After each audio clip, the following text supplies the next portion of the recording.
System failure.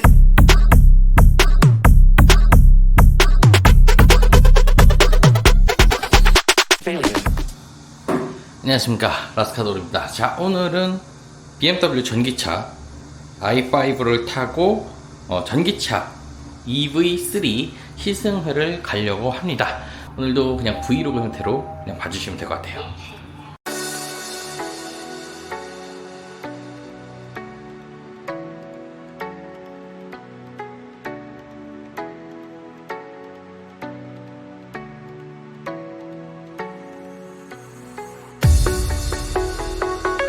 자, 그럼 출발을 해보도록 하겠습니다. 자, 여기 보면은 보통 자동차 같은 경우는 여기에 이제 엔진 스타트 버튼이 좀 있는데, 얘 같은 경우는 여기 있습니다. 요즘에 BMW 신형들이 보통 이렇게 돼 있는데, 이렇게 눌러주시면 뭔가 되게 웅장한 소리로, 한 번 더 들을까요? 시동을 켜면 뭔가 되게 웅장한 느낌을 보여주고 있습니다. 자, 기존의 i5를 시승을 해봤지만 좀 오랫동안 시승을 하지 못했는데요. 이번에 BMW 바바리안 마포 전시장에 김재의 대리님께서 시승차를 지원해 주셔서 오늘은 이 차량을 타고 기아 EV3 최초 시승회를 가서 두 차량 어떤지 한번 좀 이야기를 하는 브이로그로 보시면 될 것 같습니다.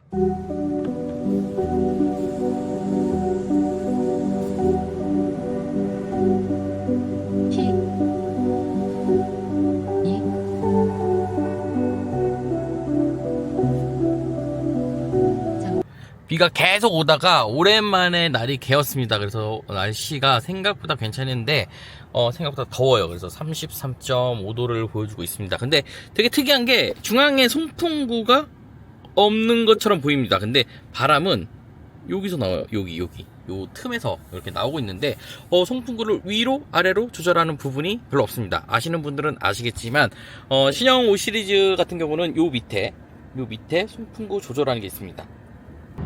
일단 i5 같은 경우는 이렇게 애플 카플레이로 굉장히 넓게 사용할 수가 있습니다. 저 같은 경우는 다양한 차량들을 시승하다 보니까는 사실 이 지도에 이 브랜드마다의 각자의 내비게이션에 익숙하기보다는 저는 이렇게 애플 카플레이에 조금 의지를 하고 있습니다. 그래서 애플 카플레이로 티맵으로 보통 이제 모르는 길 갈 때는 그렇게 가는데, 이렇게 계기판에도 애플 카플레이와 연동이 되는 거를 볼 수가 있습니다. 그래서 상당히 편리하고요. 그리고 BMW 5 시리즈 신형 모델 같은 경우는 여러 번 시승해봤지만 이렇게 터널이나 야간에 시승해본 적이 없었는데, 앰비언트 라이트 같은 경우도 상당히 고급지고 멋있게 구성되어 있는 것을 좀 볼 수가 있습니다. BMW i5 모델 같은 경우는요, 패드 시프트, 왼쪽 여기 있는 패드 시프트를 통해서 부스트 기능을 사용할 수가 있습니다. 그래서 다른 전기차들 아이오닉 5 모델 같은 차량들을 제외하고는 사실상 부스트 기능이 없는데, 부스트 기능을 켜면 이렇게 화면에 10, 9, 8, 7 이런 식으로 나오고 급가속을 하면 엄청난 파워를 보여줍니다. 사실 기존의 전기차 같은 경우는 전기로 구동하면서 고성능이라고 하지만 이게 고성능일까? 라는 그런 생각이 조금 들게 하는 그런 차량들이 많았는데, BMW 전기차 같은 경우는 아예 그냥 놔버립니다. 놓는다는 게 완전히 이제 안전 제한사항을 다 끄는 건 아니고, 운전자가 컨트롤을 최대로 할 수 있게 도와주는 그런 역할을 하기 때문에 BMW M 차량들의 그런 느낌을 조금 전기차로 다르지만 비슷하게는 느낄 수 있다, 이렇게 말씀드릴 수 있을 것 같습니다. 그래서 개인적으로 BMW M3 구형 모델을 지금 타고 있지만은 훨씬 더 빠르고 재밌고, 그리고 뭔가 감각적으로도 괜찮은 차량이라고 말씀드릴 수 있을 것 같아요. 다만 이제 엔진 진동이나 엔진 소음, 그리고 배기음 이런 게 빠져서 그렇지, 오히려 또 전기차만의 또 매력이 또 있는 그런 차량이 아닌가 싶습니다.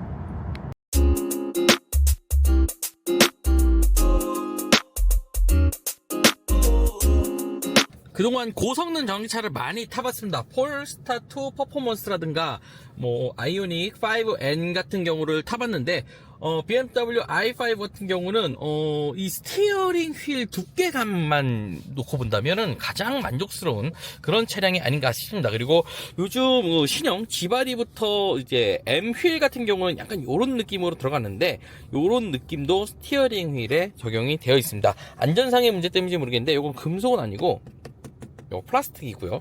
그리고 M 컬러를 상징하는 빨간색과 파란색 요걸로 스티치를 마무리를 하고 있습니다. 보통 스포츠성이 있는 좀 스포츠카 요런 모델이나 아니면 레이싱카에서 좀 많이 볼 수 있는 이렇게 스티어링 포인트도 있다는 게 상당히 매력적인 M60 모델에는 이렇게 포인트가 있습니다. 요 포인트 왜 있냐라고 생각하시는 분들이 좀 많은데 요 포인트 같은 경우는요, 랠리 같은 경우는 드라이버뿐만 아니라 코드라이버 이렇게 두 명이 타게 됩니다. 그래서 코드라이버가 이 스티어링의 위치를 알려줘요. 정확하게는 12시 방향, 뭐 아니면은 뭐 3시 방향, 1시 방향 이렇게 틀어라. 이렇게 설명할 때 쓰려고 이렇게 딱 12시 방향 제일 그 정 가운데 요 포인트가 있는데요. 요 포인트가 이제 랠리 성향이 있는 차량들한테는 되게 키포인트적인 스티어링에 되게 포인트적인 부분으로 많이 적용이 되어 있는데 이렇게 전기차에도 이런 빨간색으로 포인트를 줬다는 사실 자체는 이 차량의 성향을 약간 대변하는 게 아닌가라고 생각이 들어요. 그리고 안쪽을 좀 더 살펴보면 요거 다 카본입니다. 네, 카본 룩도 아니고 진짜 카본인데 야, 이거 BMW M3에 들어가는 카본보다 훨씬 더 매력적이고 요 크리스탈 앰비언트 라이트도 생각보다 굉장히 예쁘게 되어 있습니다. 그래서 야간 주행 때는 너무나 아름다운데 요것도 컬러도 바꿀 수 있어가지고 원하시는 대로 차량 내부 분위기를 꾸밀 수가 있습니다. 그리고 이렇게 기어 노브, 기어 봉이라고 하기는 이제 그렇죠. 예, 기어 노브 같은 경우도 이렇게 크리스탈로 되어 있습니다. 요 크리스탈 같은 경우는 크리스탈로 유명한 스왈롭스키와 합동해서 만들었다고 하는데 차량을 단순히 이제 이동수단이 아닌 하나의 좀 가치 있는 명품처럼 만들려고 BMW가 좀 노력을 많이 하는 것 같아요. 제가 BMW 바이긴 하지만은 전체적으로 뭐가 아쉽거나 뭐 가격적인 거 빼고 아쉽거나 뭐 부족하다고 느껴지는 부분이 없습니다. 거기에 바우어 윌킨슨 스피커도 들어가는데 보통적으로 예전에는 BMW 같은 경우는 메르디안 사운드 시스템을 좀 많이 썼습니다. 하지만은 G8이 최근 모델들부터 이렇게 바우어 윌킨슨 모델을 좀 주력으로 사용하고 있고 스피커도 상당히 고급스러운 느낌을 주고 있습니다. 그래서 스피커의 이런 입체적인 패턴, 그리고 스티어링의 이런 입체적인 패턴, 그리고 카본과 그리고 크리스탈적인 앰비언트 라이트,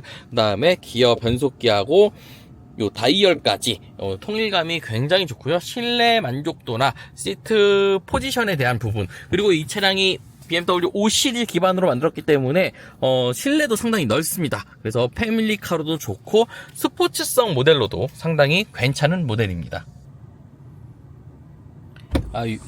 유명하신 자동차 크리에이터 레드 알펜님,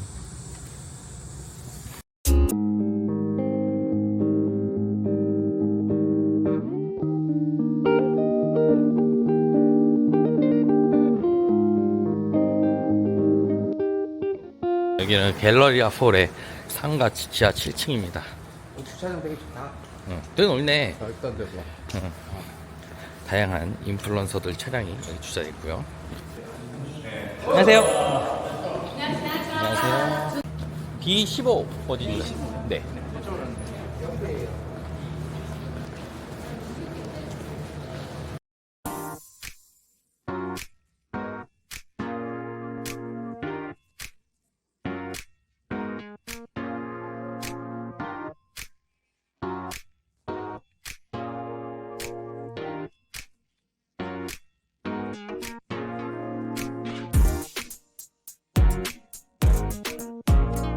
자, EV3 자, 시승을 하도록 하겠습니다.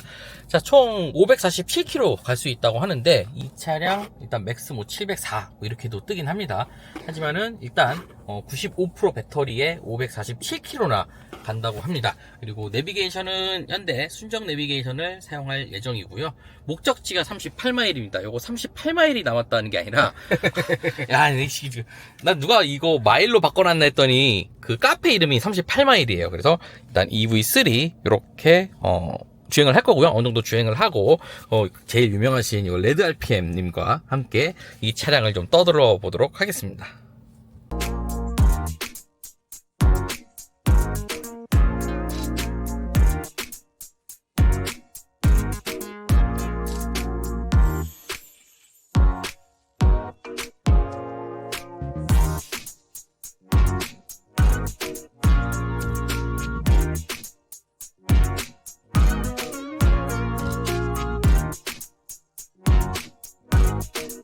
그래서 전기차 라인업 기아 아시죠? EV 시리즈 그거의 막내입니다. EV3.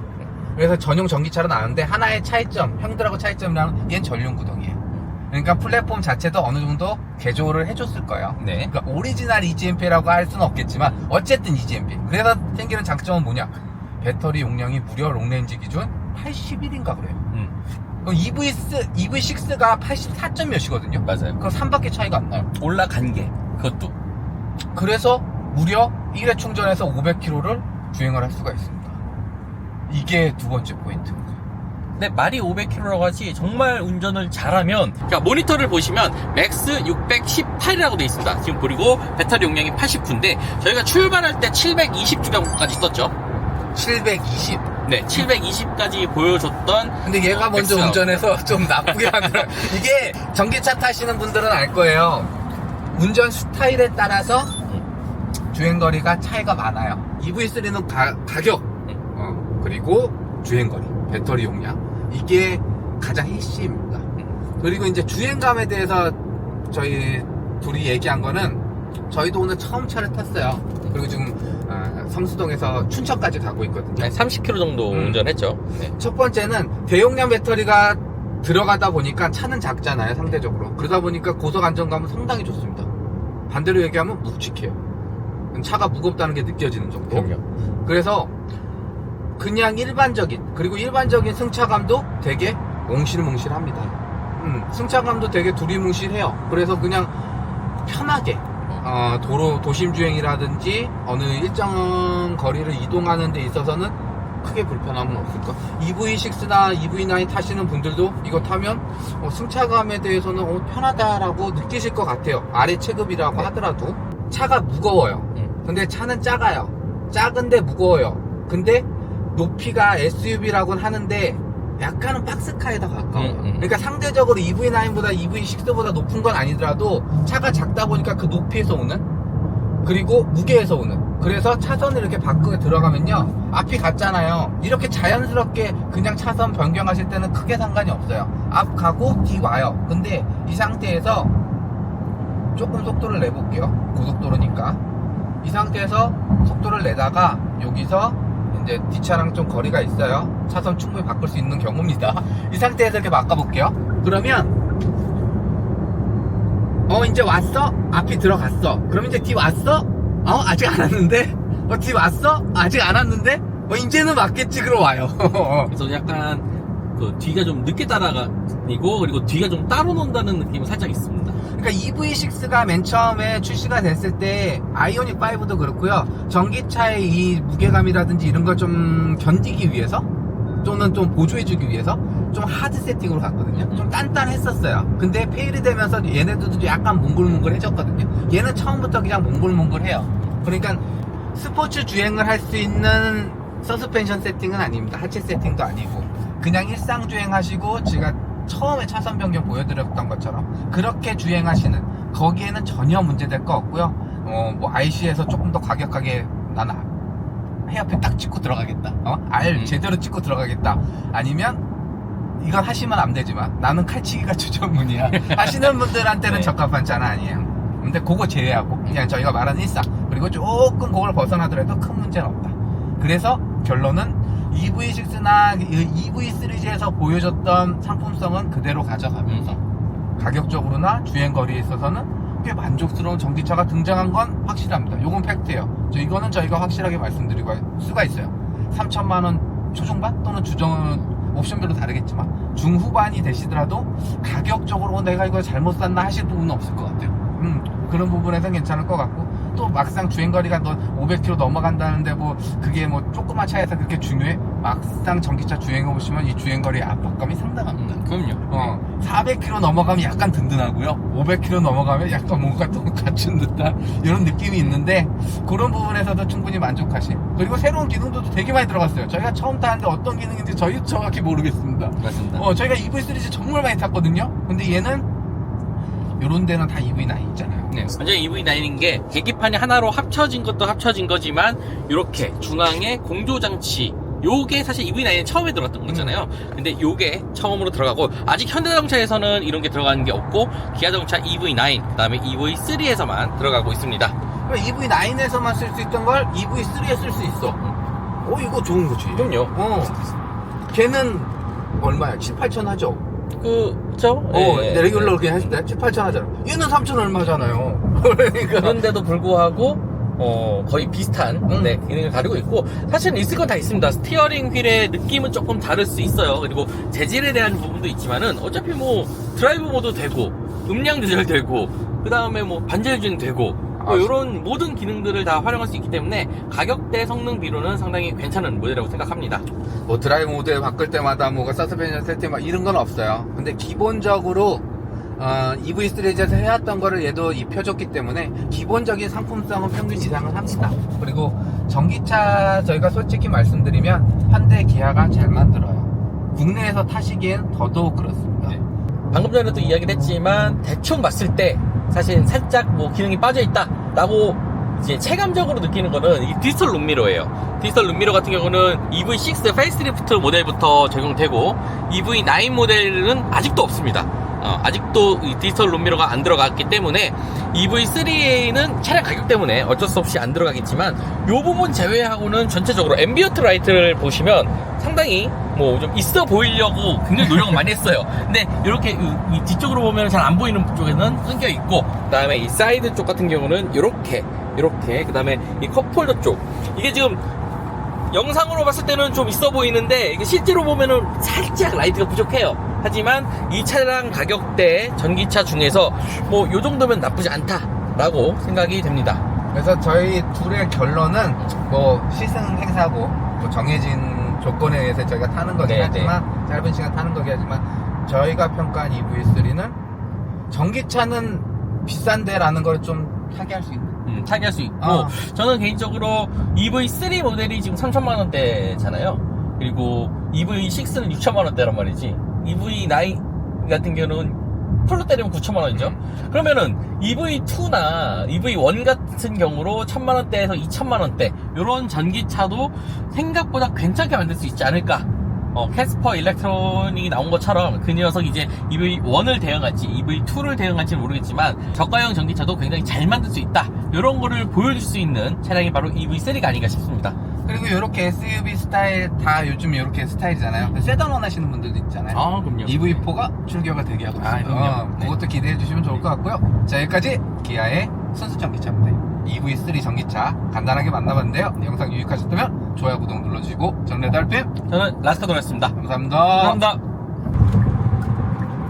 이렇게 자동차 유튜브 하시는 분들이 정말 대단하다고 저도 뭐 자동차 유튜브를 하지만 정말 대단하다고 느낀다고 생각하는 게, 운전하면서 영상 찍으면서 떠들면서 사진도 찍어야 돼. 심지어 썸네일 하려면 사진도 찍어야 돼. 저희 같은 경우는 유튜브하고 블로그까지 다 하니까 사진도 찍어야 되고 정말 해야 될 일이 정말 많습니다. 그런데 이렇게 기아자동차 시승회를 오면 돈을 준다 안 준다?